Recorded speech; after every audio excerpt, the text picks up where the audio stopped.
যে আমার অঞ্চলের অসহায় বৃদ্ধ যারা, স্বামী পরিত্যক্ত যারা, এবং যারা হয়তো বিভিন্নভাবে সমাজে নিগৃহীত, সেই সমস্ত পরিবারকে তারা আজকে মাত্র 1 টাকার বিনিময়ে ঈদ বাজারের ব্যবস্থা করেছে। তারা 10টা পণ্য নিতে পারবে, নিজের রুচিসম্মতভাবে নিতে পারবে।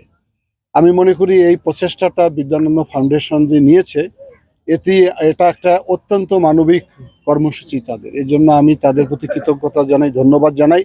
ভবিষ্যতে যাতে আমার এই অঞ্চলের মানুষকে তারা সহায়তা দান করে, পাশে দাঁড়ায়। বিকাশ পেমেন্টে 10,000 টাকার বেশি অফার, শপিং চলছে তো। আমাদের তো অনেক ধরনের সহায়তা দেই আমরা এই যে 2টা ঈদের মধ্যে ভিজিএফ দেই।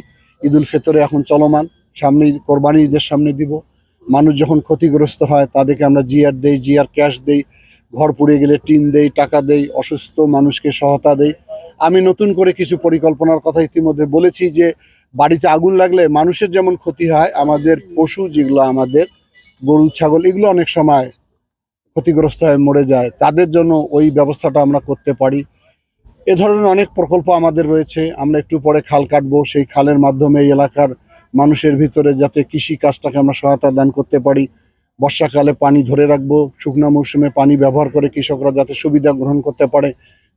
খালের মধ্যে মাছ চাষ করা হবে, খালের ধারে গাছ রোপণ করা হবে।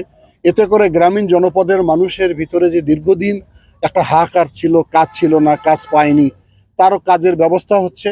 এবং গ্রামের মানুষের এই দীর্ঘদিনের যে প্রত্যাশাগুলো ছিল, সেগুলো নিয়ে আমরা কাজ করব।